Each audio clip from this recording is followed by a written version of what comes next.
Shabbat Shalom familia, que el Todopoderoso les continúe bendiciendo. Sean bienvenidos en esta mañana a un nuevo día de Shabbat, un nuevo día de reposo, en el que el Eterno nos da la oportunidad de compartir, congregarnos, de estar delante de su presencia y como familia poder disfrutar de este Shabbat, de este día de descanso que cada semana nos permite vivir nuestro Dios. Hoy les damos la bienvenida a todos ustedes a este estudio de la palabra, a este verso a verso del capítulo 12 del libro de Deuteronomio, de Barim. Estamos llevando a cabo este estudio y ya pueden encontrar en nuestras listas de reproducción los capítulos anteriores, al igual que los demás libros de la Torah que ya también están ahí completos. Hoy vamos a estudiar el capítulo 12, así que vamos a disponernos en esta mañana para atender a las palabras de nuestro Dios y bueno, que Él sea hablando a nuestros corazones. Acompáñenme en esta oración. Buen Dios y Padre eterno, te alabamos, te exaltamos, te bendecimos. Glorificamos tu nombre, Señor. Nuevamente hoy estamos delante de tu presencia, con nuestros corazones, Señor, dispuestos con nuestra vida, Señor, anhelante hoy de conocerte, Señor, buscando tu presencia, Señor, y pidiéndote que seas tú, Padre, derramando sobre nosotros de tu sabiduría, Señor, de tu entendimiento, Padre, que nos des la posibilidad, Señor, de comprender tus palabras, Señor, de amarlas, de vivirlas, Señor, que hoy hables a nuestros corazones, Señor, que seas tú, Padre eterno, hoy tocando a la puerta de nuestra vida, Señor, transformando, cambiando, Señor, y que a través de tu palabra, Señor, podamos recibir la vida, Señor, que está allí, Padre, lista para todo aquel que se acerque confiadamente delante de ti, Señor, con corazón dispuesto para buscar tu rostro, Señor. Gracias te doy, Padre, por mis hermanas, por mi familia, Señor, por este pueblo, Señor, que hoy invoca tu nombre, Rey. Permítenos hoy disfrutar de este alimento espiritual que tú tienes preparado para nosotros. Te lo pedimos en el nombre de Yeshua, nuestro Mesías. Amén. Vamos a iniciar este estudio con la lectura del capítulo 12. Vamos a ir revisando estos versos. Así que acompáñenme en sus Biblias y compartamos del estudio de hoy. Dice la palabra. Estos son los estatutos y decretos que cuidaréis de poner por obra en la tierra que el Señor, el Dios de tus padres, te ha dado para que tomes posesión de ella todos los días eh, que vosotros viviereis sobre la tierra. Destruiréis enteramente todos los lugares donde las naciones que vosotros heredaréis sirvieron a sus dioses sobre los montes altos y sobre los collados y debajo de todo árbol frondoso. Derribaréis sus altares y quebraréis sus estatuas. Sus imágenes de acera consumiréis con fuego y destruiréis las esculturas de sus dioses y raeréis su nombre de aquel lugar. Bueno, este capítulo 12 continúa dando instrucciones el Señor a través de Moisés al pueblo, pero aquí da unas instrucciones especiales con respecto al tema de la adoración. Y de hecho, cuando ven aquí en el título del capítulo 12, aparece el santuario único y nos va a hablar acerca de el lugar de culto al que el pueblo debía dirigirse, donde debía llevar las ofrendas, los sacrificios y todas estas temas rituales y litúrgicos a cabo, ya que iban a tomar una tierra nueva como posesión. Era un tanto distinto a cómo lo venían haciendo en los 40 años que estuvieron en el desierto. Van a haber, digamos que unas normas y unas leyes un tanto diferentes a cómo funcionaba en el desierto. Ya veremos qué. Pero fíjate que arranca diciendo, estos son los estatutos y decretos que cuidaréis de poner por obra en la tierra que el Señor tu Dios te da para poseer. O sea, es un mandamiento que, digamos que empieza a cumplir su validez cuando entraran a poseer la tierra prometida, la tierra de Canaán, ¿no? Entonces, dice, todos los días que viviereis vosotros en esa tierra, así deben hacer. Entonces, va a empezar a hablar acerca de cómo debía el pueblo proceder en la tierra de Canaán. ¿Y con qué es lo primero que arranca? Con el tema de la idolatría. Y es interesante de notar que lo primero que el Señor manda aquí con respecto a la tierra es cómo va el pueblo a adorar a Dios una vez entren a la tierra. ¿Y por qué les digo que es distinto? Porque en el desierto, pues ellos vieron la nube, estuvieron en el Sinaí, en el monte, escuchando la voz del Señor, tenían un tabernáculo, un lugar de adoración y todo, pero el pueblo andaba juntos, sí, eran 2 millones, 3 millones de personas, era una cantidad abrumadora de gente en un desierto como nómadas, pero todo estaba centralizado de alguna manera y todo el pueblo acudía al tabernáculo, todo el pueblo vivía, digamos que relativamente, no, pero relativamente no, cerca, vivían todos juntos, ¿no? Eran muchos, pero vivían ahí todos juntos en el lugar en el que acampaban. Pero no iba a ser así en la tierra de Canaán. En la tierra de Canaán, ellos poseerían toda una tierra, toda una extensión bastante grande de terreno, y esto iba a hacer que las tribus, por sus familias, por sus jefes y por sus cientos de personas que tuvieran, se distribuyeran a lo largo de toda la tierra de Canaán. Entonces, ¿esto qué iba a implicar? Claro, cuando ellos entraran a poseer la tierra, verían la manera en la que los pueblos de aquella tierra, de aquel lugar, adoraban o rendían culto a sus dioses. Entonces el Señor viene y dice, ok, como van a entrar ahora a poseer una tierra donde no se vive y no se adora como ustedes deben hacerlo, entonces tengo que darles instrucciones acerca de cómo deben comportarse cuando lleguen allí. ¿Sí? Ya la instrucción estaba de destruir esos pueblos, de conquistar la tierra, o sea, ya sabía que ellos tenían que entrar a poseer la tierra. Pero en eso, cuando ellos vieran cómo vivían o cómo viven en su entonces, cómo viven esos pueblos, a quién adoran, cómo sirven a sus dioses, y vieran las diferencias entre cómo ellos lo hacen y cómo el pueblo de Israel lo hacía, pues lo más probable es que de muchas de esas cosas, y de hecho fue uno de las espinas en el costado del pueblo de Israel, se fueran y se inclinaran a la manera en la que estos pueblos procedían con respecto a sus cultos y a sus dioses. Entonces el Señor, para evitar que el pueblo se confundiera, para evitar que el pueblo se mezclara con esas prácticas y no fuera a hacer lo mismo que estos pueblos hicieron, porque una de las razones por las cuales el Señor destierra a los cananeos eran por sus prácticas de culto a sus dioses. Hoy conocemos, claro, desde la perspectiva bíblica y desde el punto de vista de nosotros creemos en el Dios verdadero, pues decimos por las prácticas idolátricas, paganas, diferentes que hacían los pueblos cananeos. Claro, en ese contexto, de pronto no era tan así, claro, los cananeos servían a sus dioses y para ellos esos eran los dioses verdaderos, esas eran las prácticas verdaderas que debían ejercer. Pero entonces cuando viene el Eterno, escoge a su pueblo, le da unas instrucciones, unos mandamientos, le dice así deben vivir, así debes comportarte, y yo abomino estas cosas que hacen estos otros pueblos, entonces ahí es donde empieza a ver esa diferencia y a nombrar desde este punto, desde este lado de la historia, a estos pueblos como paganos, como idólatras, como incircuncisos, y vienen todos esos temas que más que ser, bueno, el fin de estos temas, de estos adjetivos, de estos calificativos acerca de cómo vivían estos pueblos con respecto a sus dioses, pues desde la perspectiva bíblica ya empiezan a sonar un poco fuertes, ¿no? Es como nosotros hoy en día decimos el mundo, refiriéndonos, perdón, a la gente que no conoce del Señor, ¿no? Decimos el mundo, la gente secular y no sé qué, porque estamos desde un punto de vista donde tenemos una fe, tenemos un Dios, tenemos una verdad que seguimos.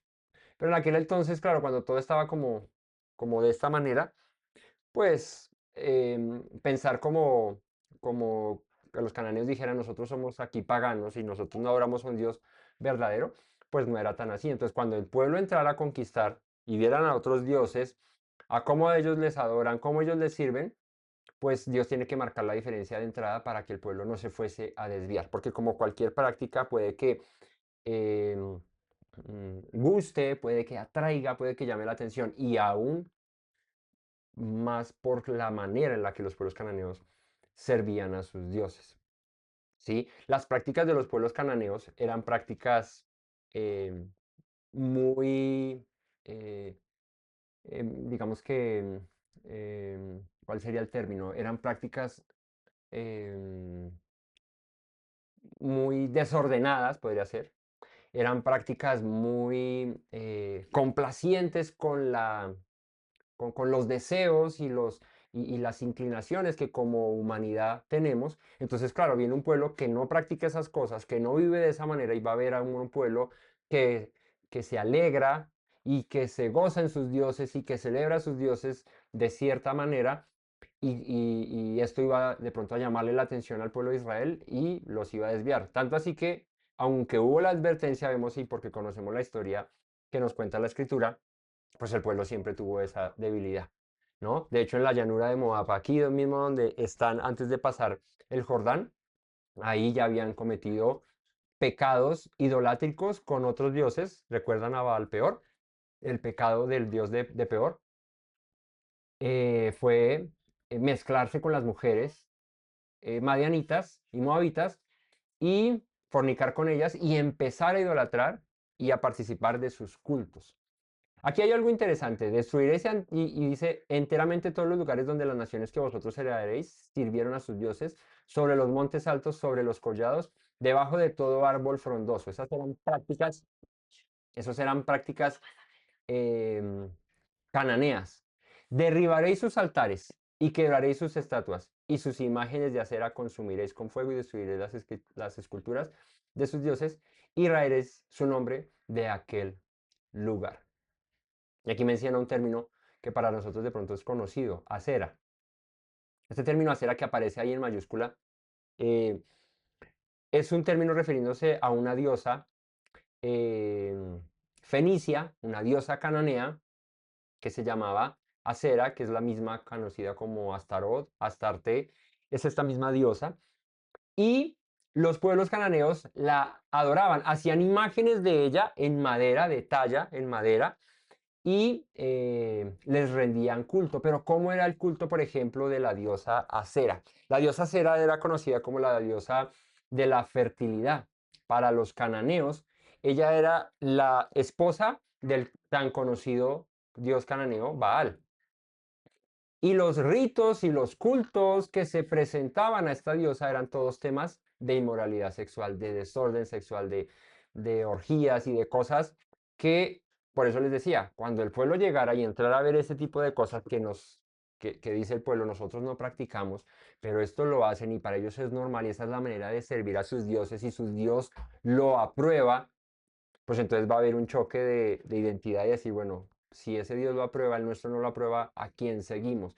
Lastimosamente, en muchas ocasiones el pueblo de Israel prefirió seguir las prácticas de esos dioses, porque vuelvo y les digo, es más fácil para nuestra condición humana dejar los desórdenes y las cosas de desorden sexual y de todas estas cosas, dejarla fluir antes que atajarla, antes que retenerla. Entonces, claro, cuando el pueblo viera este tipo de cosas, pues para ellos iba a ser muy llamativo. Tenemos un Dios que nos dice, vivamos de esta manera, vivamos de esta otra, no nos comportemos así, no nos comportemos así, pero por el contrario, estos dioses cananeos, esta gente, pues vive de esta manera y así lo disfruta y para nosotros es llamativo, ¿no? Entonces ahí es donde les digo que iba a ser un punto crucial el definir de entrada, antes de que conquistaran la tierra, cómo debía comportarse el pueblo cuando llegara a la tierra de Canaán. Entonces, por ejemplo, los dioses que se encontrarían em, en estas ciudades, todos son muy conocidos, o sea, para nosotros ahorita que conocemos la escritura, pues hablamos de Baal, hablamos de Acera, ¿cierto? Hablamos de Moloch, todos esos eran dioses que tenían los cananeos y tenían unas prácticas que para la instrucción que Dios le da a su pueblo, pues eran desordenadas, eran malvadas, perversas, por ejemplo, Moloch, un dios cananeo, al que se le rendía culto de una manera particular y era sacrificando niños recién nacidos en sus brazos, dejándolos quemar hasta consumirlos. Esto se hacía en el conocido Valle del Hijo de Inono, ahí en el torrente de Cedrón. Ahí en ese torrente, ahí era donde se hacía ese tipo de prácticas paganas que los cananeos realizaban. cosas por las cuales el Señor los echa de la tierra, los expulsa. O sea, Dios tenía razones de sobra para decir por qué ustedes van a tomar esta tierra y a esto los voy a expulsar. Luego al pueblo le dice, ustedes ahora vivan diferente que ellos, vivan de esta manera, porque si no, si ustedes vuelven al mismo punto a lo que ellos vivían y a la manera en la que ellos se comportaban, entonces yo también los voy a sacar de la tierra. Porque al fin de cuentas, como dice el Salmo, del Señor es la tierra y su plenitud, el mundo y los que en él habitan. Porque él la afirmó sobre los mares, la formó sobre los mares y la afirmó sobre los ríos. Dice la escritura, el Salmo nos aclara y nos pone en una posición de, ok, sí, claro, Dios le está entregando esta tierra al pueblo de Israel, pero le dice, pero la tierra es mía. Y si tú no vives y no te comportas conforme a mis instrucciones, a cómo debes vivir, pues te expulso de la misma manera que expulsé a los cananeos. Dicho y hecho, pasó así. ¿No? Más adelante el Señor los expulsa y saca a su mismo pueblo de la tierra que les prometió.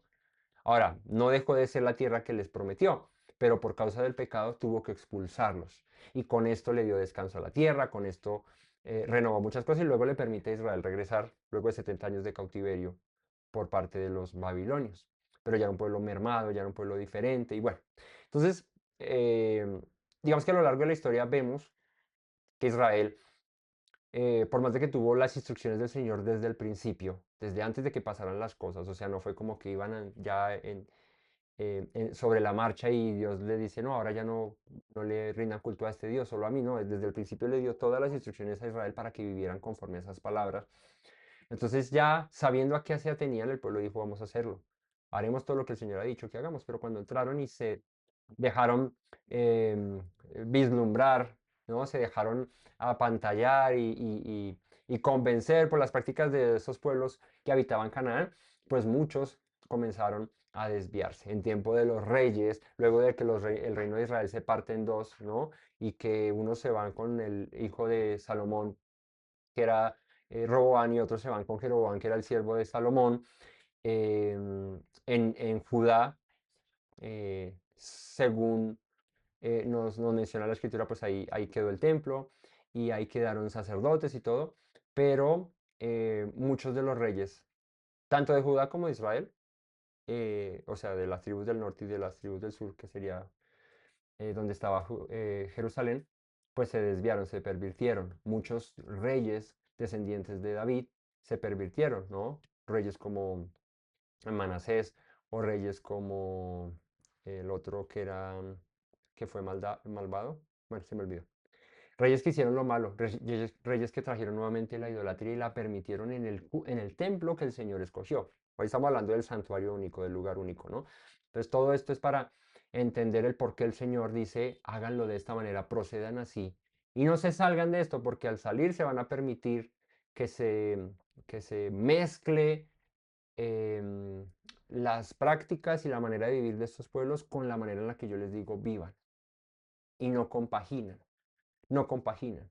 Entonces Dios que pide de nosotros, pide sinceridad de corazón, pide entrega genuina, pero pide que seamos, el término podría ser radicales, podría ser, pues de ahí viene la palabra apartados, separados, ¿no? Diferentes. Eso es lo que pide el Señor. ¿Cierto? Santos, esa es la palabra, ¿no? Kadosh es eso, apartados, separados. Tú vas a ser diferente, porque fuiste escogido por un Dios que te rescató, que te redimió, que te sacó de esclavitud. Vas a vivir de esa manera, diferente. Entonces, cuando les dice a ellos, destruye sus altares, em, quiebra sus estatuas, sus imágenes de acera, consúmelas al fuego, eran hechas en madera por lo general, talladas. Destruye las esculturas de sus dioses, del material que sea, destruyelas y elimina, rae su nombre de aquel lugar.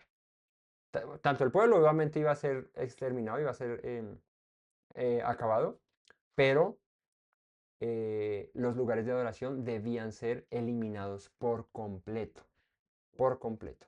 Eso es interesante, porque el mandamiento es destruir todo eso y no hacer igual con el Dios al que sirve, o sea, con el Eterno, con, con Elohim, ¿no? Entonces ahí es donde entendemos un principio y es no comulgar, no participar, no convivir con las prácticas del mundo, en este caso ya como les explicaba al principio, paganas, las prácticas idolátricas que van separadas de la verdad del Señor. No es posible, no es posible. Dice la escritura, no puede salir agua dulce y agua amarga de una misma fuente, de un mismo lugar. O sale dulce o sale amarga, pero mixta no sale.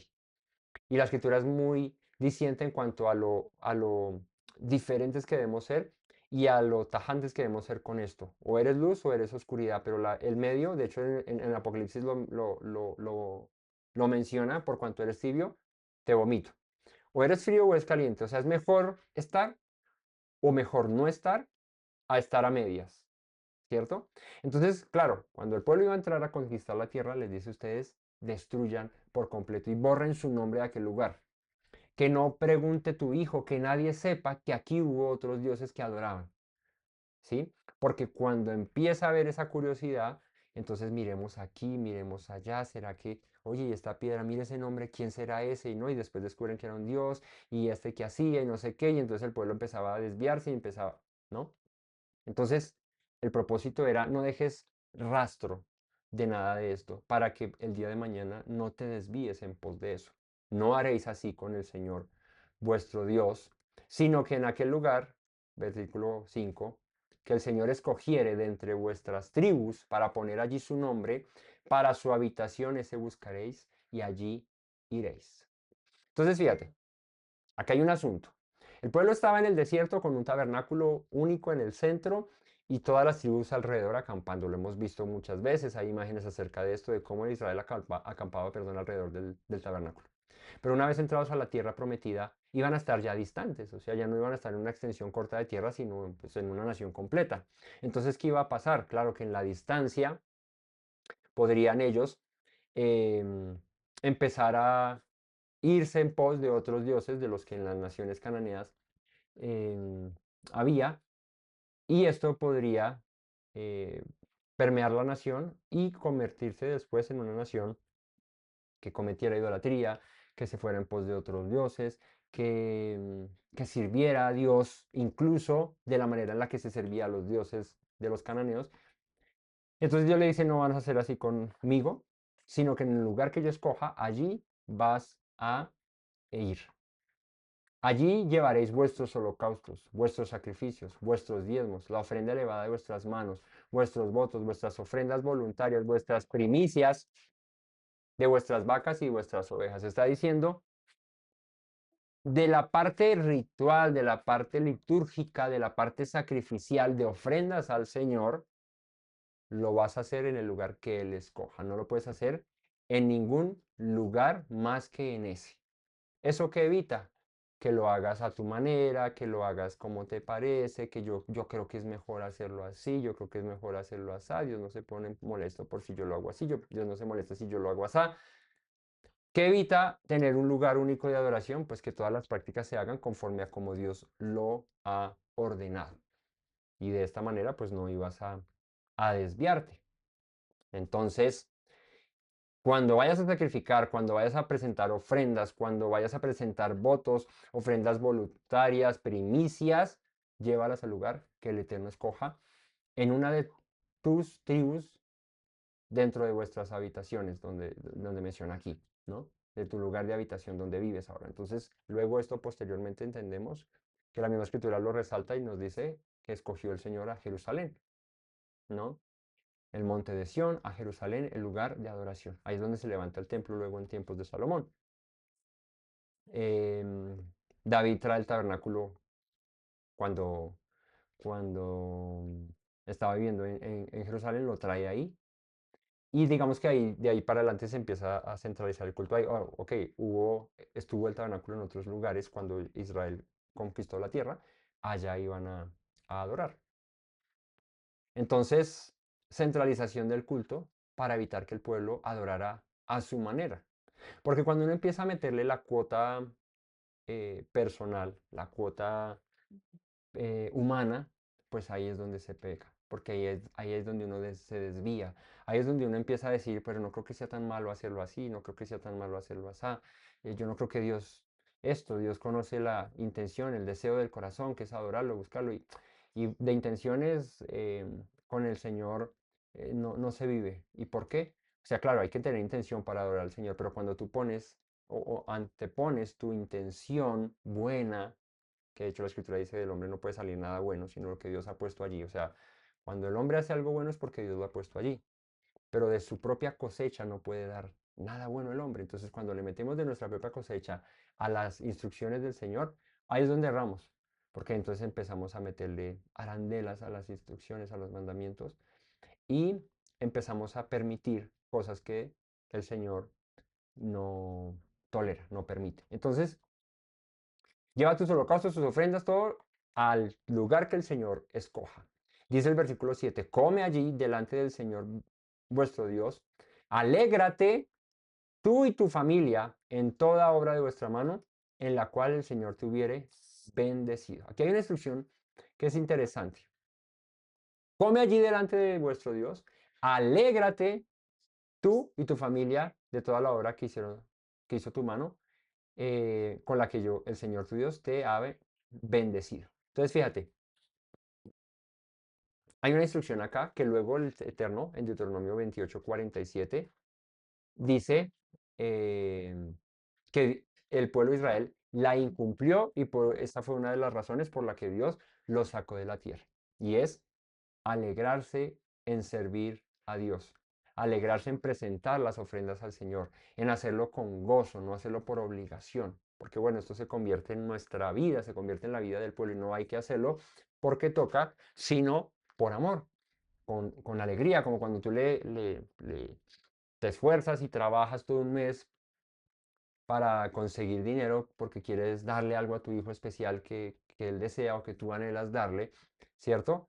Cuando lo haces, se lo das y lo haces con alegría, no lo haces como, ah, qué pereza, me tocó aquí darle esto, me tocó. No, uno lo hace con mucho amor o se lo da o a la esposa o al esposo o a los padres o a los hijos, independientemente. Cuando tú das algo que te nace del corazón y lo das con alegría, así de esa misma manera debemos servir al Señor todo el tiempo. Y en Deuteronomio 28:47 dice, por cuanto no serviste a Yahweh tu Dios con alegría y con gozo de corazón por la abundancia de todas las cosas, servirás por tanto a tus enemigos que enviaré delante de ti, dice el Señor, con hambre, con sed, con desnudez y con falta de todas las cosas, y Él pondrá yugo de hierro sobre tu cuello hasta destruirte.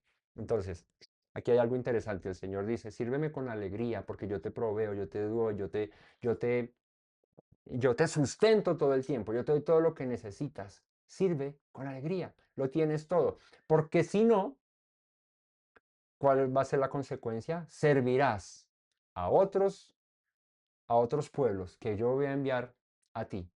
Y no lo vas a hacer ya con provisión, no, lo vas a hacer con hambre, con frío, y les vas a tener que servir. Y ya no va a ser tan dichoso. Entonces, disfruta servir a Dios porque Él te bendice con toda clase de bienes y hazlo con alegría. Gózate cuando sirvas a Dios. ¿Y cómo servimos a Dios? Pues bueno, cuando obviamente guardamos sus mandamientos, cuando guardamos sus instrucciones, cuando guardamos el Shabbat, cuando compartimos con un hermano necesitado, cuando hagamos todas esas obras buenas que el Señor ha dicho que hagamos, hagámoslo con alegría.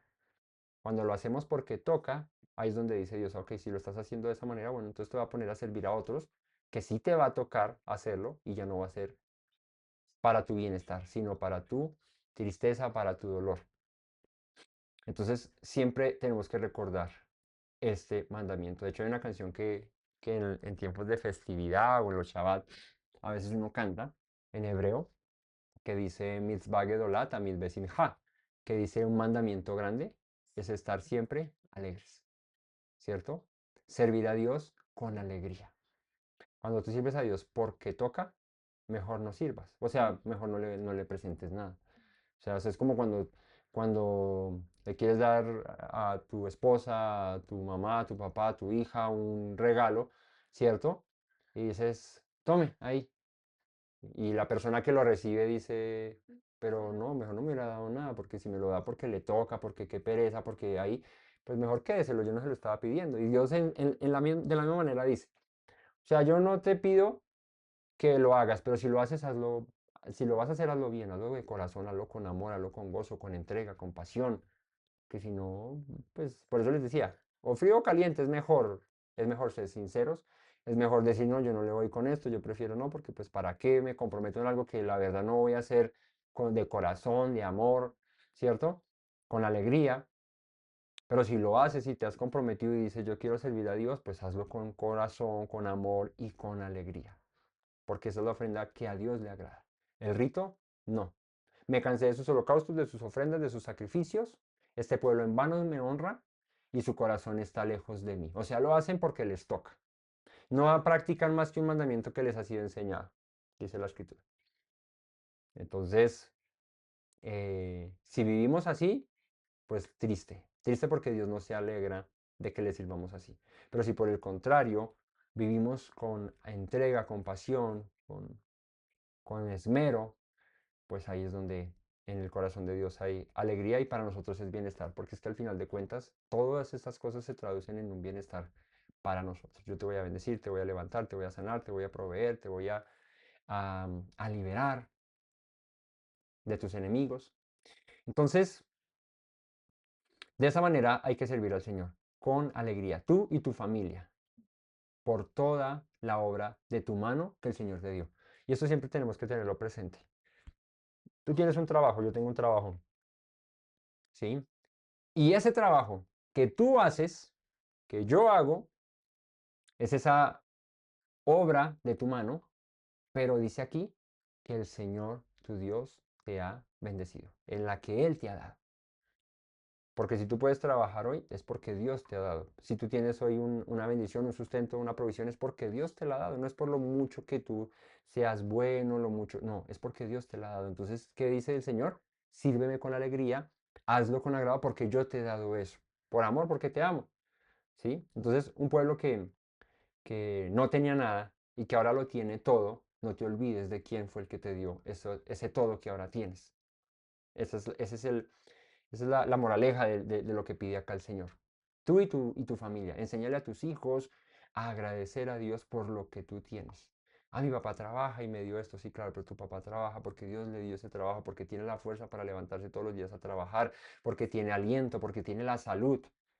Tú puedes tener el trabajo, pero si no tienes salud, ¿cierto? Si no tienes aliento, pues no te sirve nada porque te van a echar y no vas a tener sustento, no vas a tener provisión. Entonces, ahí es donde les digo que, que el hombre a veces cree que es por su propia fuerza. Yo soy el que lo consigo, yo soy el que... Y el Señor dice, no, no, bájate de esa nube. Es porque yo te lo he dado. Es porque yo em, me eh, te he entregado todo lo mejor para ti. Ahora vive agradecido y sirve con alegría. Versículo 8. Dice, no haréis como todo lo que hacemos nosotros aquí, ahora cada uno lo que bien le parece. Es curioso, ¿no? Ellos estaban en el desierto, tenían el tabernáculo como centro de adoración, lugar de culto, en medio de las tribus, ahí estaban. Pero aquí menciona, no haréis todo como lo hacemos nosotros aquí, cada uno lo que bien le parece. Entonces, claro, ya había habido ejemplos donde el pueblo, cuando se metió con las mujeres de Madián, cada uno hizo lo que bien le pareció y creyeron que estaban bien y el Señor se disgustó. Y muchas veces en el desierto, el pueblo hizo lo que le pareció, queremos carne, y el Señor les ha dicho, no, venga, yo les que queremos carne, que nos trajo aquí para matarnos. Bueno, entonces tome carne, pum, y por los ojos se le salió. Entonces, parecía un pueblo que iba todos para un mismo lado, pero nos dimos cuenta que en los ejemplos que nos menciona la escritura, muchos de esos de ese pueblo, aunque iban todos caminando para el mismo lado, su corazón no iba encaminado hacia el mismo sitio. Entonces, no se trata solamente de la acción, por ejemplo, o me hago entender mejor, me explico mejor. El pueblo iba caminando en el desierto y todos iban rumbo a Canaán, pero muchos de esos, su corazón iba en ese propósito, vamos a conquistar la tierra. Un Josué, un Caleb, Su corazón estaba encaminado a ese propósito, pero muchos otros tenían el corazón en Egipto, aunque sus pies iban para Canaán. A eso es a lo que me refiero. Entonces muchas veces caminamos hacia Canaán y pensamos que vamos andando hacia allá, pero nuestro corazón está pensando es en Egipto. Entonces, ¿de qué sirve caminar con nuestros pies a Canaán, llevar este cuerpecito hasta Canaán, si al final de cuentas nuestro corazón, nuestros pensamientos, nuestras emociones, nuestros deseos, todo está pensando en Egipto? Pues nada, ¿no? Es esa frase que decía este predicador, que siempre le cito, el Señor le tardó una noche, un día, liberar a su pueblo de Egipto. A Israel le tardó 40 años sacar a su corazón, de su corazón a Egipto. Al Señor en un día, en una noche, ¿cierto? Vino la mortandad de los niños, cojan su calzado, ¡fum! Lo sacó, ya. Egipto es pasado, ustedes ya van para adelante. Israel duró 40 años con Egipto en su corazón. No lo pudieron sacar. Ahí es donde les digo, aunque tus pies vayan para Canaán, si tu corazón no va también para allá, si tus pensamientos, si la intención de servir a Dios no va para allá, pues no sirve. Eso es lo que pide el Señor. Así que no hagas como te parece. Haz lo que Dios eh, te ha dicho que hagas. Vive de esa manera porque va a ser para tu bien. Porque hasta ahora, dice el versículo 9, no habéis entrado en el reposo y a la heredad que el Señor vuestro Dios te da. Mas pasaréis el Jordán, habitaréis en la tierra que el Señor vuestro Dios os hace heredar. Y Él os dará reposo de vuestros enemigos alrededor y habitaréis seguros. Eso tardó bastante tiempo. Era un proceso. De hecho, la misma escritura menciona que no iban a ser librados de sus enemigos de la noche a la mañana, porque en los lugares lejanos donde, eh, o sea, no sé, digamos si el Eterno hiciera algo similar a lo de Egipto, ¿no? Pasar en la noche y en toda la tierra de Canaán hubiese acabado con todos los enemigos de Israel, dice el Señor, se multiplicarían las bestias del campo, tendrías problemas con otras personas, con otros pueblos de pronto. Entonces vas paso a paso, vas a ir entrando y conquistando la tierra paso a paso. Por eso es un acto de fe, es un acto de permanencia, de perseverancia. A Josué le dijo, esfuérzate y sé valiente, no temas ni desmayes, yo estaré contigo todos los días, a donde quiera que tú vayas.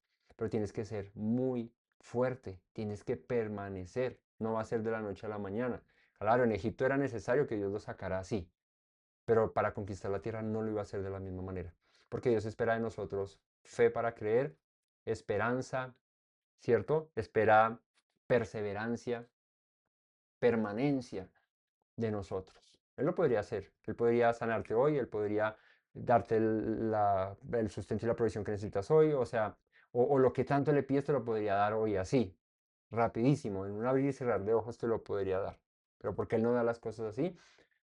Porque Él quiere que te esfuerces, porque Él quiere que permanezcas. Anoche estábamos compartiendo con unas personas y uno de los muchachos que estaba ahí dijo en sus palabras, dijo como, Dios no te da el trabajo que quieres en el momento, sino te da la oportunidad de que lo consigas ese trabajo, de que te esfuerces por ese trabajo. Era una persona que no era creyente o por lo que no te, así, no, o sea, no era practicante así como nosotros, era una persona que estaba ahí invitada y sacó con esa perla y dice, Dios no te va a dar eso de una vez, sino te va a dar la posibilidad de que trabajes por ello, de que lo alcances, pero poco a poco, no te lo va a dar así porque estábamos hablando acerca de lo que la vida resulta ser en vanidades, ¿no? En que tú hoy te pones tienes una meta, ¿no? Quieres sacar un título universitario, quieres conseguir un trabajo y cuando lo consigues y lo logras, entonces viene la, ¿cómo decía yo? Se me olvidó. Viene como la frustración de que entonces ahora tengo el título y ahora me toca conseguirme un trabajo. Y logramos cosas, cuando las alcanzamos, no nos saciamos, porque la felicidad no está en eso. Y entonces una de las cosas que también decía el muchacho dijo, Dios no te da la felicidad en el momento, o sea, instantánea, que estás triste y Dios dice, toma, pum, ahora ya sé feliz para siempre, pero si te da la forma, la manera, el camino para que los medios para que alcances esa felicidad. Entonces, eh, de la misma manera, les digo yo, el Señor buscaba con su pueblo. Él los pudo haber metido en Canaán, haber acabado con todo y ustedes vivan a sus anchas, felices, tranquilos. Pero no hubiese em, producido lo que Dios quería producir en el corazón del hombre, ¿no? El que busca que le sirvamos con entrega, con amor, con pasión, y que con esa perseverancia y el pasar de los días y el proceso podamos llegar a lo que Él quiere sacar de nosotros. Un vino bueno no se hace de la noche a la mañana, o sea, tú no coges unas uvas, las bajas del árbol, las procesas y el otro día está embotellado y te lo tomas y dices, qué vino tan sabroso, ¿no? Yo de viñedos poco, pero sé que para que un vino sea muy bueno, tiene un proceso no solamente desde la mata de las uvas y de cómo se hace sí, la vid, ¿no? Estaba pensando en los higos, por eso me quedé ahí pensando. En la vid, y coges la uva y eso, y luego la machacas y todo eso, y luego pasa un tiempo de fermentación, de maduración, no sé qué, y ahí tú ves vinos que venden que cosecha 1950 y no sé qué, 1700 o cierto, y muchos, exacto, muchos licores y muchas cosas que son muy finas llevan de procesos de años guardados en cavas, en cosas de madera por allá guardados 10 20 años, yo no sé, y lo sacan después y lo venden carísimo porque pues es una vaina, pues al que le gusta, ¿no? A mí esas cosas no me gustan, pero digo, el proceso y lo que resulta de todo esto le da un valor mayor a ese que tú compras en 10.000, que lo producen en masa en una fábrica y lo haces, es como, ¿cierto? Entonces, entonces ahí es donde está el valor de las cosas en el proceso.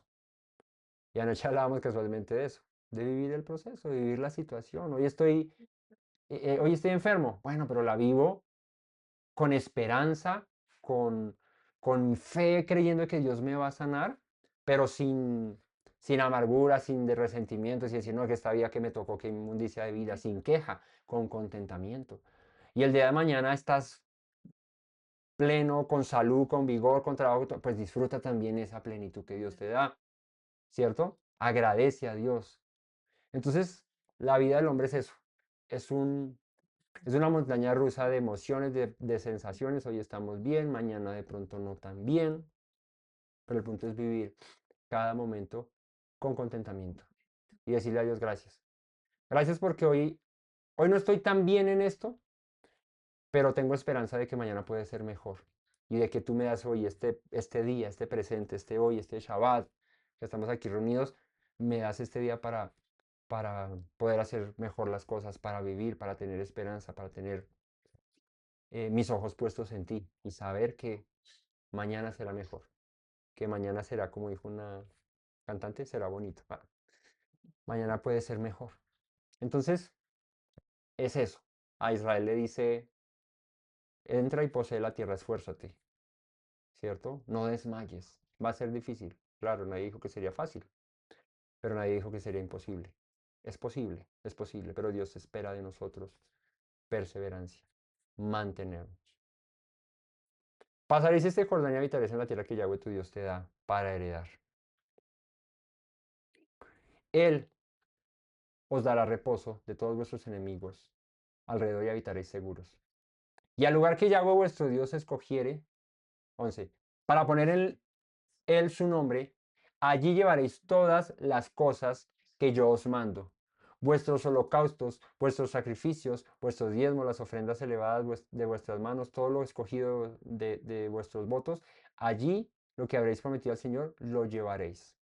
Y os alegraréis delante del Señor, vuestros hijos, vuestras hijas, tus siervos, el levita, que habiten vuestras poblaciones, por cuanto no tienen parte ni heredad con vosotros. Cuida de no ofrecer tus holocaustos en cualquier lugar que vieres. Bueno, ya vamos ahí. Fíjate que dice, lleva las ofrendas, los holocaustos, pero no te olvides del levita. Aquí ya pasaba una cosa diferente. En el desierto, el tabernáculo en el medio, todas las tribus alrededor y los levitas estaban alrededor también del tabernáculo y todo el pueblo veía y cuidaba de los levitas.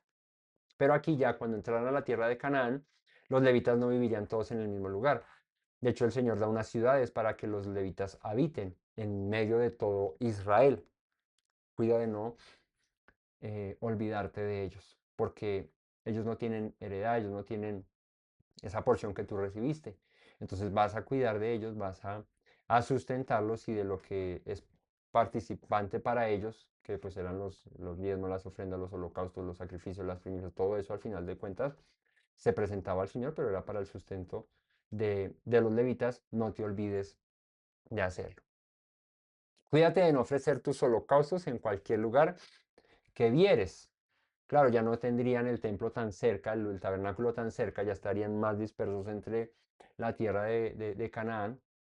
Entonces, cuídate de no ofrecer tus holocaustos en cualquier lugar, sino que en el lugar que el Señor escogiere, en una de tus tribus allí ofreceréis tus holocaustos y allí harás todo lo que yo te mando. Luego el Señor escoge a Jerusalén, ahí es el lugar donde se centra la adoración y el culto al Eterno, pero entonces dice, no lo hagas en cualquier lugar, no lo hagas a tu manera, no lo hagas como tú quieres, hazlo en el lugar que el Señor escoja.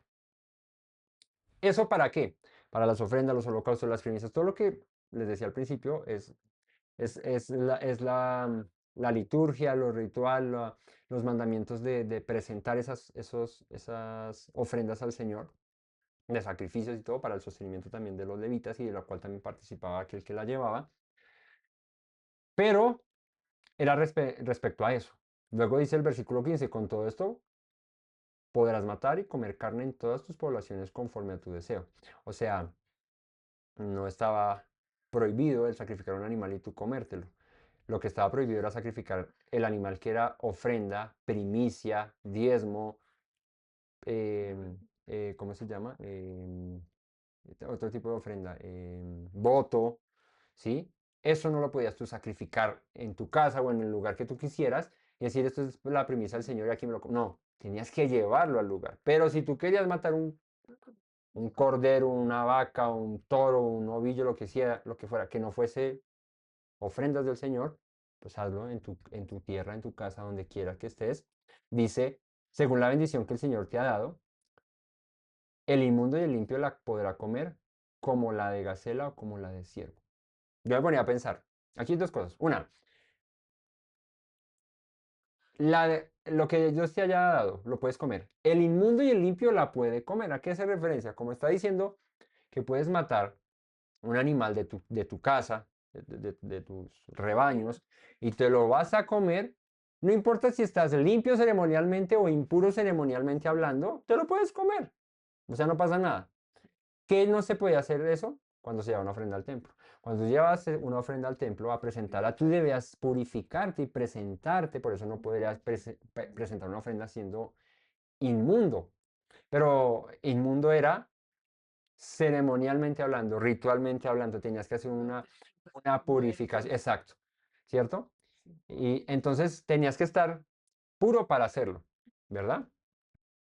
De hecho, habían ofrendas también de purificación, como el del leproso que salía de su lepra o el que había contaminado, se había contaminado de muerto, pero él debía lavarse antes de entrar y luego presentar la ofrenda. Entonces, cuando se trataba de ofrendas y de cosas rituales y litúrgicas de llevar ofrendas al tabernáculo o al templo posteriormente, había que estar limpio ritualmente hablando. Ahí es donde viene la palabra tabor y tamé, ¿cierto? Tabor limpio y tamé impuro o inmundo, pero no era como despreciable, ¿cierto? Pecador este inmundo así, no, era, era sucio, era impuro para presentar ofrendas, no se podía, pero cuando estás en tu casa, no estás en el templo, vas a matar una res y te la vas a comer, te la puedes comer estando limpio ceremonialmente o estando impuro. No está hablando de que puedes comerte lo impuro o lo limpio, hablando de animales. No, no está hablando, está hablando de tú como persona.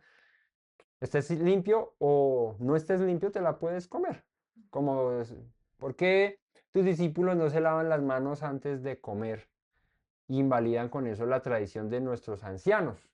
Y entonces Yeshua les dice, pues es que lo que está limpio, limpio está, no pasa nada si te lo comes con las manos sucias. Ahora sería mejor uno lavárselas, siempre lo he dicho, por higiene, pero si te comes un pedazo de pan o un pedazo de carne, mientras que no sea una ofrenda para el Señor, ojo, eh, puedes llegar de la plaza y meter la mano en el pan y comértelo.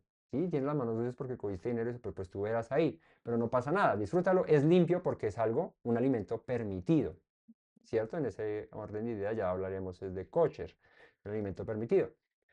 Pero cuando presentes ofrendas al Señor, no, no, no. Ahí sí tienes que estar limpio, tienes que haberte purificado y luego vas y presentas la ofrenda y tal. Entonces, aquí está diciendo, hazlo de esa manera.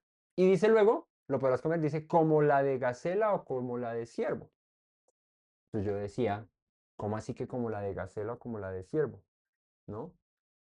Pues eh, eso no lo vi en ningún lado, sino que leyendo el pasaje cuando lo estudiaba dije, pues yo supongo, pienso yo, gacela y ciervo no son animales que tú críes en una casa. O sea, no, tú no tienes un rebaño de gacelas y un rebaño de ciervos, o un hato, no sé cómo se llama eso.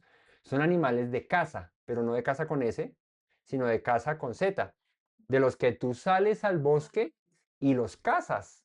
Son salvajes. Entonces, ¿qué pasa? Saliste al bosque y cazaste una gacela o cazaste un ciervo, quedaste inmundo porque tocaste sangre del animal cuando lo mataste, cuando lo desangraste, ¿cierto?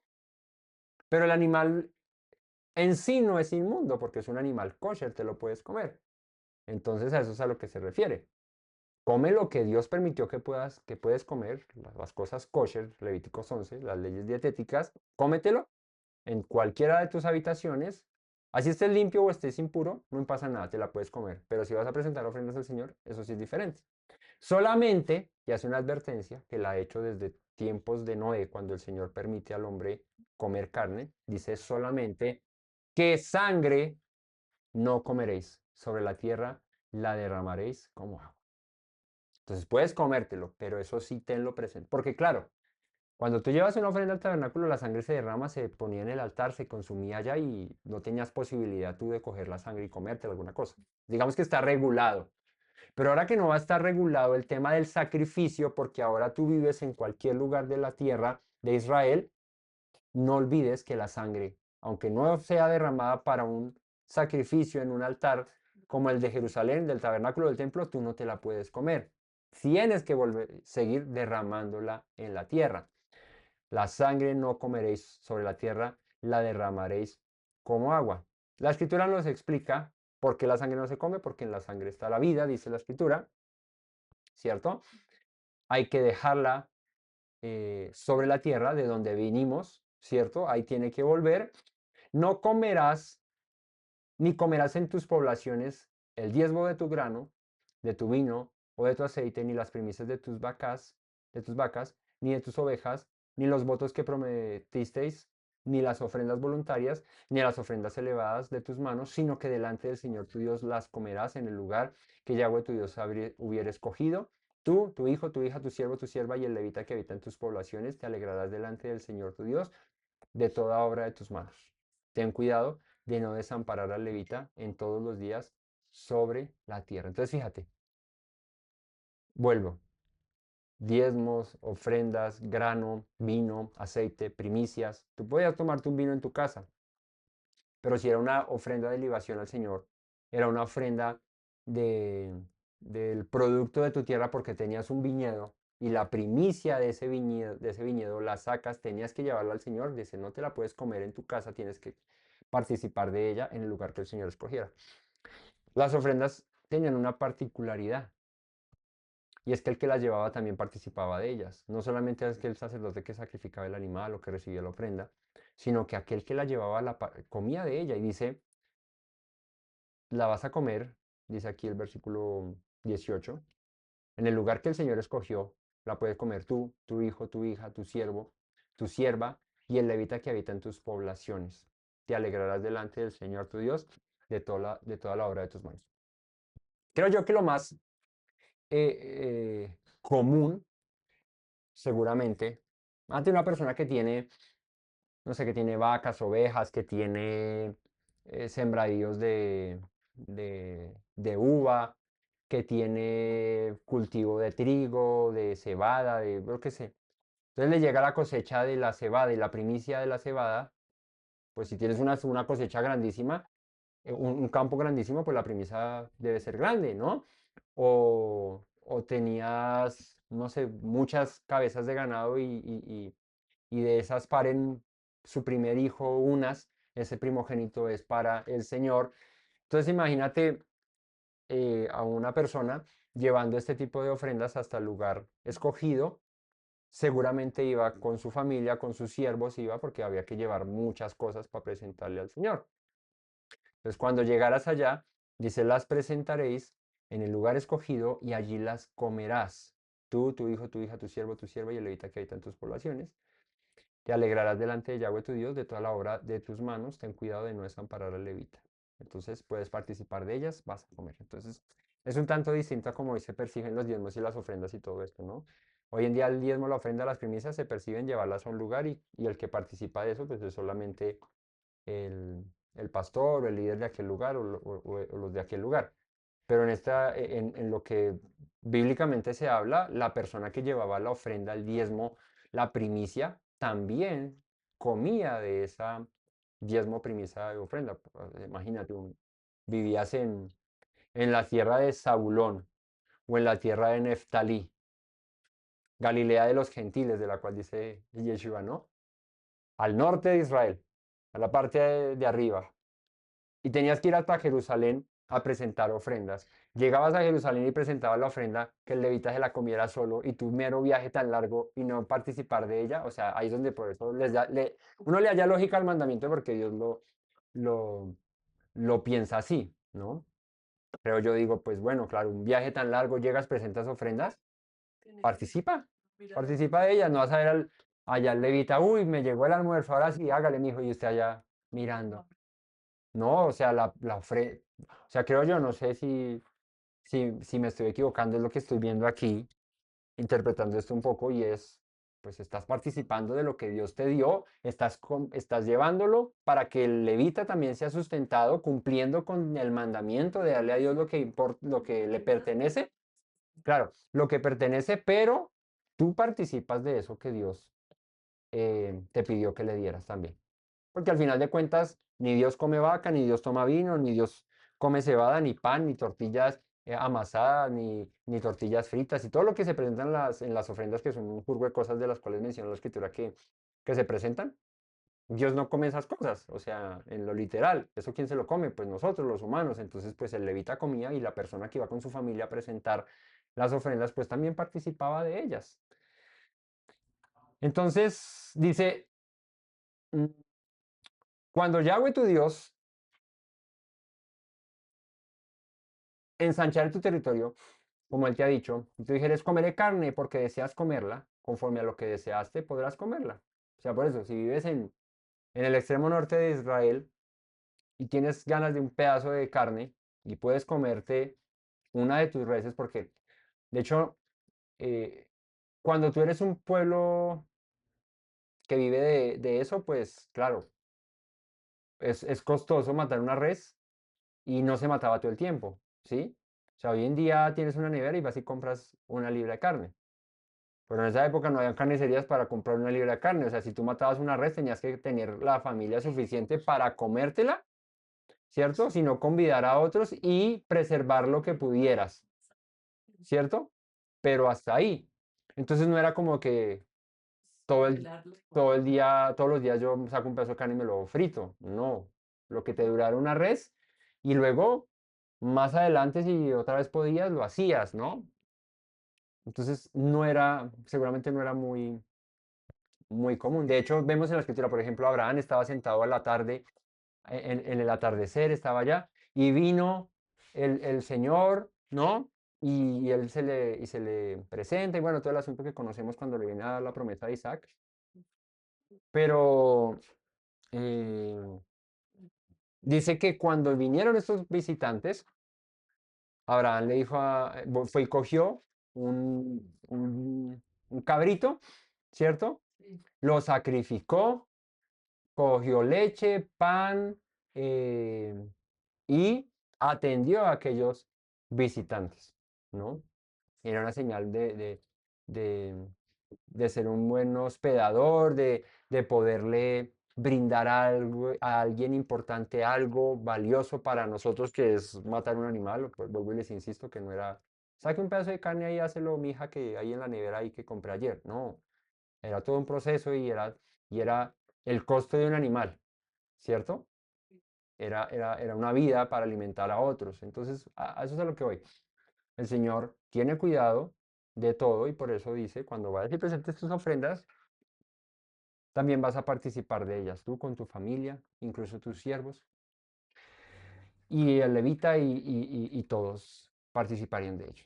Ahora, si tienes hambre y quieres comértelo lejos, en tu casa, si estuvieras lejos del lugar que el Señor escogió para poner allí su nombre, o sea, llámese tabernáculo, llámese templo, podrás matar de tus vacas, de tus ovejas que Yahweh te hubiera dado, como te ha mandado yo, y comerás en tus puertas según lo que deseares. Lo mismo que se come la gacela y el ciervo, así la podrás comer. El inmundo y el limpio podrán comer también de ellas. Y vuelve el ejemplo del ciervo y la gacela, o sea, como cuando sales a cazar, te lo puedes comer, no hay problema. No tienes que presentarlo allá en el templo y tengo ganas de un pedazo de carne y toda mi familia vamos a matar una res y no nos toca ir hasta Jerusalén para matarla allá y luego no la comemos. No, te la puedes comer, mientras que no sean, ojo, ofrendas, primicias, libaciones, todo lo que representa ofrendas al Señor, eso sí no lo podías hacer donde quisieras, tenías que llevarlo al lugar que el Eterno escogiera. Solamente vuelve y aclara, mira la segunda vez que lo menciona, solamente que te mantengas firme, y perdón, esta vista no era, ya. Solamente que te mantengas firme de no comer sangre, porque la sangre es la vida y no comerás la vida juntamente con su carne. Mira que la palabra vida aquí en hebreo es nefesh, ¿no? Cuando uno dice nefesh, ¿a qué se relaciona? Con el alma, ¿cierto? Bueno, el nefesh es lo que menciona aquí, la vida. La sangre es dam, ¿sí? Que viene de la misma raíz de la palabra Adam, ¿no? Eh, y en ella está la vida. La palabra nefesh traduce vitalidad, traduce alma, aliento, animal, ánimo, apetito, corazón, deseo, gusto, íntimo, hombre, mente, persona, todo esto traduce la palabra nefesh. Y cuando nosotros digamos que en nuestro concepto entendemos el alma, entendemos que ahí está lo que somos, porque el espíritu es la vida que Dios nos da, o sea, es como la chispa que Dios puso en este cuerpo hecho de tierra para que nosotros vivamos, ¿verdad? Pero el alma es donde se guarda toda la información, todo lo que somos, ¿no? Pero nosotros somos, en eso sí somos diferentes a los animales, ¿cierto? Porque nosotros tenemos conciencia, nosotros tenemos, actuamos bajo intenciones, bajo emociones. El animal vive por su instinto, ¿cierto? Eh, claro, ellos sienten igual todo y tú ves un perrito que se entristece o que se alegra, sí, pero es un sentimiento, digamos que muy básico, muy primitivo, muy animal. Nosotros, aunque tenemos esa parte animal, que a veces a uno se le salta más que a otra, la parte animal, la parte mm, más animales, nos volvemos más animales que los animales, correcto, tenemos una diferencia y es la conciencia, la razón, ¿cierto? Podemos elegir entre esto bueno y esto malo. Para un animal, cazar su presa y comérsela no está catalogado como malo o bueno, simplemente es su instinto y su naturaleza y de esa manera subsiste, ¿cierto?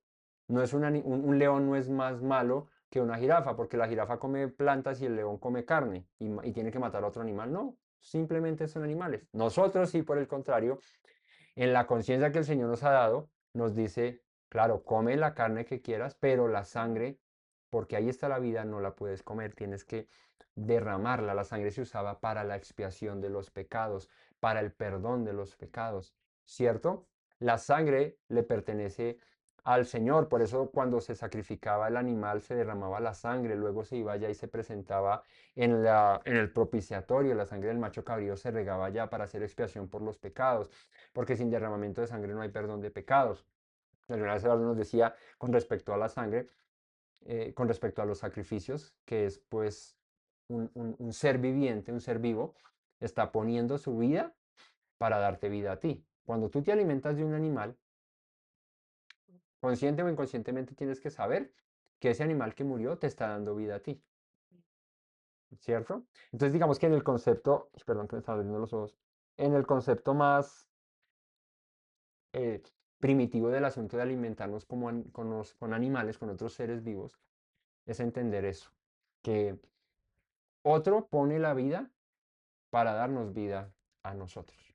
Digamos que podemos entenderlo así. Claro, y esto luego se traduce cuando en algo más especial, más glorioso, más grandioso, cuando Yeshua aparece en la escena y da su vida por nosotros, para darnos vida.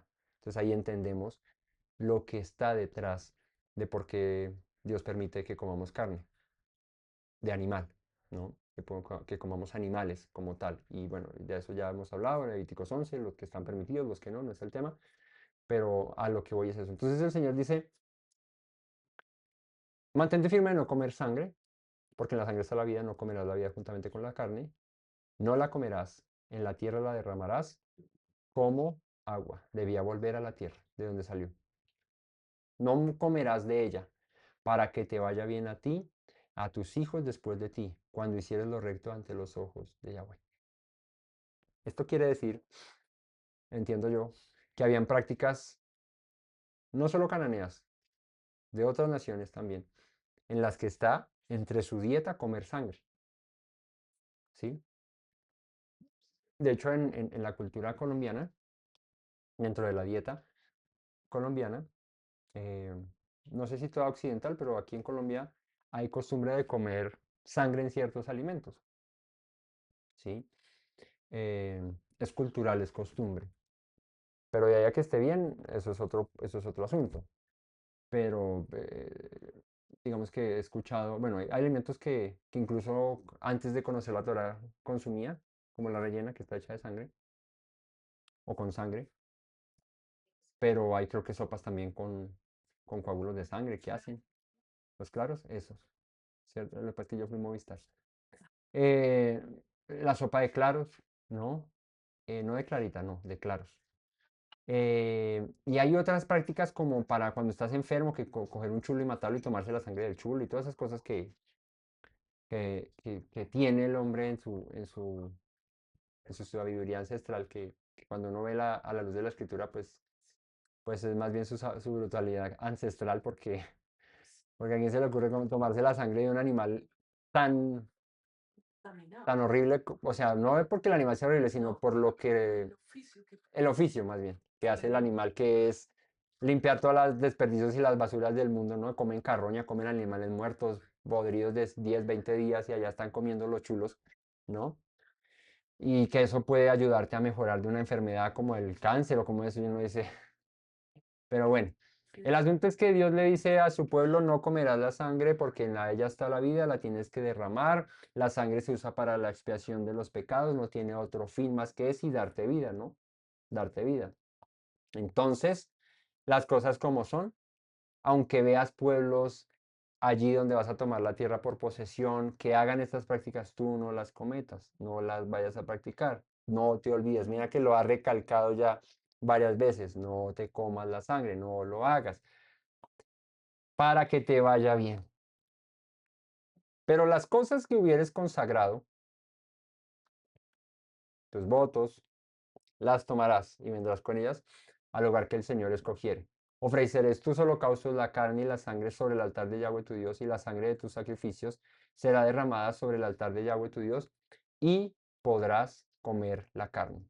En el altar se derramaba, pero no se podía comer. Y vuelvo y digo, ¿para qué? Para expiación. Era la ofrenda que se presentaba al Señor. Guarda y escucha todas estas palabras que yo te mando, para que haciéndolo bueno y lo recto ante los ojos de Yahweh tu Dios, te vaya bien a ti y a tus hijos después de ti, para siempre. Fíjate, si cumples estas cosas, es que van a ser para tu bienestar, para tu beneficio, y no solo el tuyo, el de tus hijos para siempre. Las instrucciones y los mandamientos que Dios nos da no buscan hacernos mal, busca que vivamos largos días sobre la tierra. Y entre esas cosas Dios nos libra de muchas enfermedades, de muchas cosas que pueden adquirirse a través de comer lo que no se debe comer. Entonces Él en su sabiduría, si Él nos diseña, o sea, eso como, el ejemplo es claro. Tú compras un carro, bueno, y hay eléctricos, pero un carro convencional, a combustión. Tú compras un carro a combustión y el fabricante te dice, tienes que echarle gasolina, ¿no? Lo que llamamos aquí en Colombia gasolina corriente o extra. No le puedes echar ACPM, que es otro tipo de combustible, que hay otros carros que usan, pero tú no le puedes echar ese, porque si le echas ese tipo de combustible, dañas el motor, porque la combustión de este motor no es con ACPM, sino que es con gasolina. Te dice el fabricante, debes cambiarle el aceite cada 5.000 kilómetros y debes echarle de este aceite. Entonces te dice un aceite específico con una viscosidad, una densidad, un manejo de temperatura de tanto y ese es el que le tienes que echar. Él es el fabricante del carro y a veces nosotros nos las damos de más inteligentes que el que fabricó el carro. Ay, eso échale a CPM, que eso es la misma vaina. Si otros andan con eso, pues ¿por qué uno este no va a andar con eso? Bueno, pues entonces échale a CPM a ver qué pasa. Ay, eso aceite de motor, no, yo tengo un poquito de aceite de cocina. Echemos el aceite de cocina, que eso no pasa nada. Aceite es aceite, igual no pasa nada, ¿no? Ese también es de altas temperaturas porque hay frito empanadas. Pues bueno, vaya, échele ese al motor a ver si le va a funcionar. Si no, se lo va a tirar, si no lo va a dañar, ¿no? Entonces, cuando vemos ese ejemplo, es un ejemplo cualquiera, y vemos que el Señor nos dice, no comas esto, come aquello, la sangre derrámatela, no te la vas a comer para que te vaya bien, para que vivas bien, para que estés, pues ¿por qué desafiar las instrucciones del fabricante? O sea, ¿qué necesidad tenemos nosotros como seres humanos, como creación, decirle al fabricante, no, que, pero qué pereza usted, mire, de lo que nos está haciendo perder, ¿cierto? Entonces piensa en eso como si cogieras el aceite de cocina y se lo echaras a tu carro. Creo que no lo harías, yo no lo haría. ¿Sí? Yo no lo haría de coger aceite de cocina y echárselo a la moto para andar. No, yo voy y le compro el aceite que necesita. Pues ¿por qué de la misma manera no yo, siguiendo las instrucciones del Eterno, de mi fabricante, de mi creador, pues hago lo que Él me dice que es bueno que haga y no hago lo que Él me dice que no es bueno que haga? Me va a ir bien. Así voy a hacer que esta maquinaria, que necesita ciertos cuidados, perdure, se mantenga. Después vienen los años dolorosos, ¿no? Donde decimos, ¿por qué hice esto? ¿Por qué comí esto? ¿Por qué no mejor hice caso? ¿Por qué hubiera evitado esto? ¿No? Tantas enfermedades, tantas cosas que uno se gana por lo que le metemos al motor. Le metemos cualquier clase de alimento y resulta siendo perjudicial para nosotros mismos. Entonces, es simple. Hagámosle caso al fabricante. Él nos diseñó de la manera que lo hizo, sabiendo que así viviríamos bien. No te pongas de ingenioso a cambiar las especificaciones de fábrica, ¿no?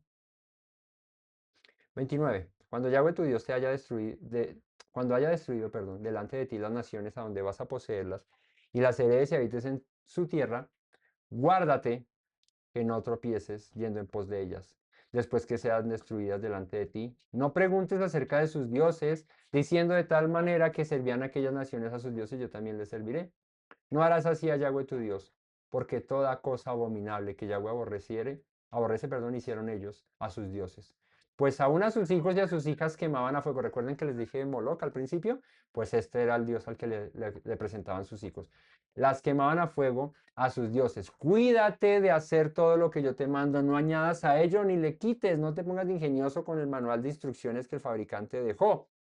Entonces, moraleja, conclusión de este capítulo 12 en la mañana de hoy. Guárdate de tropezar yendo en pos de lo que te desvía del camino del Señor.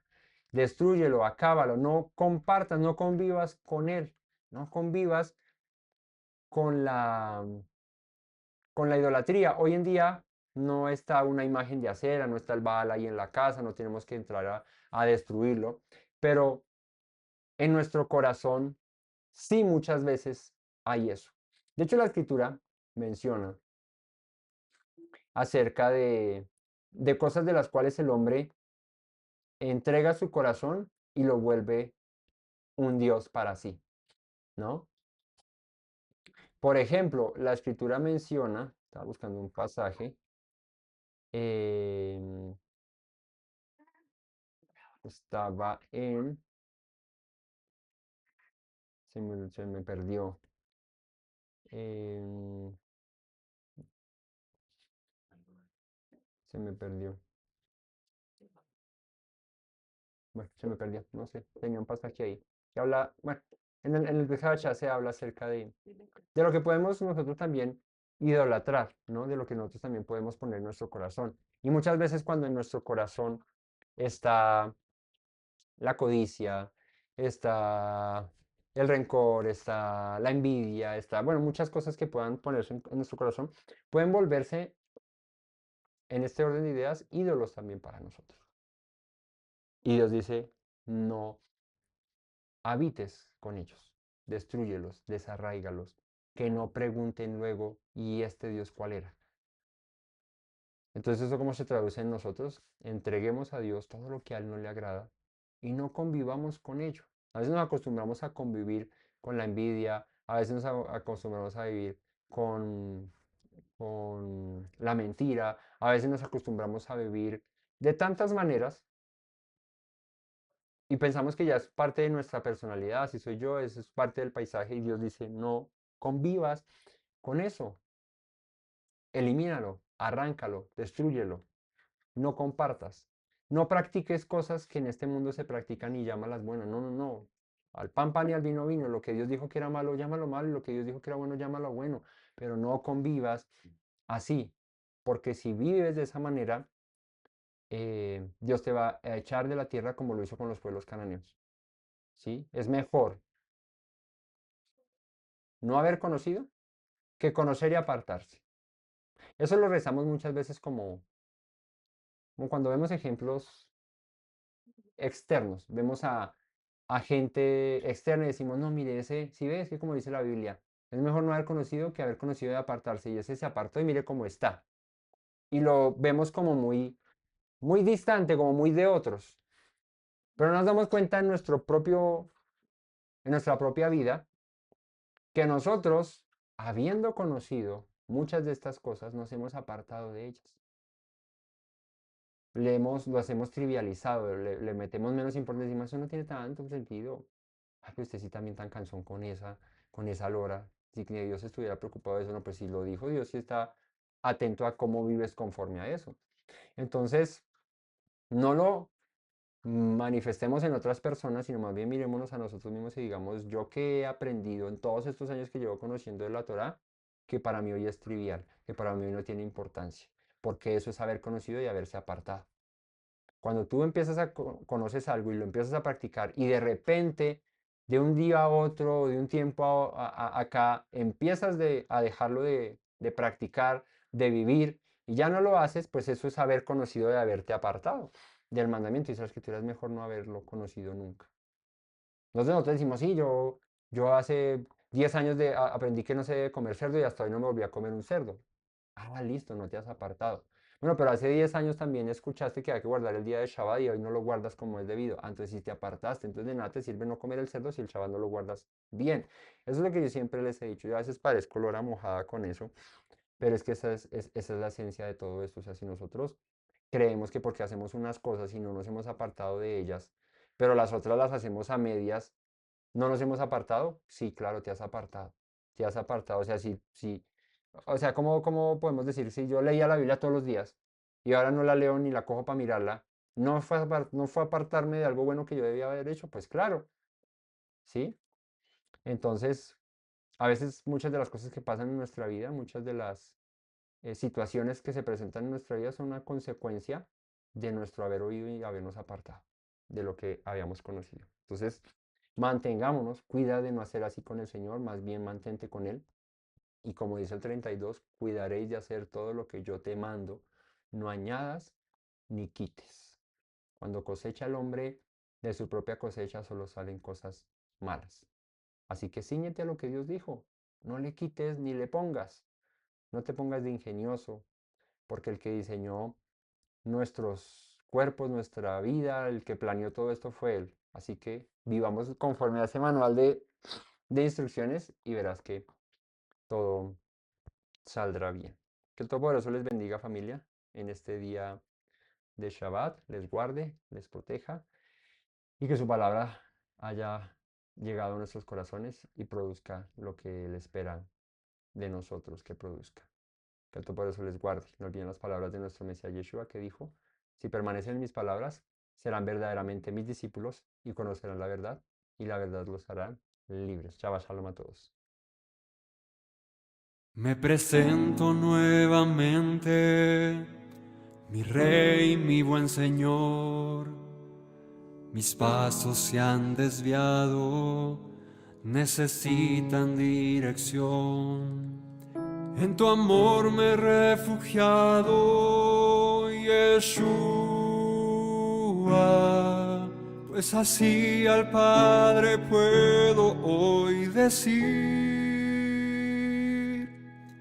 Me presento nuevamente, mi Rey, mi buen Señor. Mis pasos se han desviado, necesitan dirección. En tu amor me he refugiado, Yeshua, pues así al Padre puedo hoy decir. Abba, Padre, Baruch atah, Señor Dios nuestro Rey de eternidad. Abba, Padre, Baruch atah, Adonai Eloheinu melech haolam.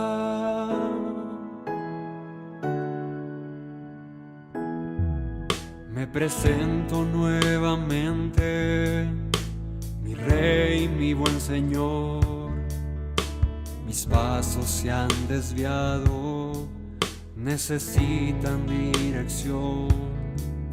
En tu amor me he refugiado, Yeshua, pues así al Padre puedo hoy decir. Me presento nuevamente, mi Rey, mi buen Señor. Mis pasos se han desviado, necesitan dirección. En tu amor me he refugiado, Yeshua, pues así al Padre puedo hoy decir. Abba, Padre, Baruch atah, Señor Dios nuestro Rey de eternidad. Abba, Padre, Baruch atah, Adonai Eloheinu melech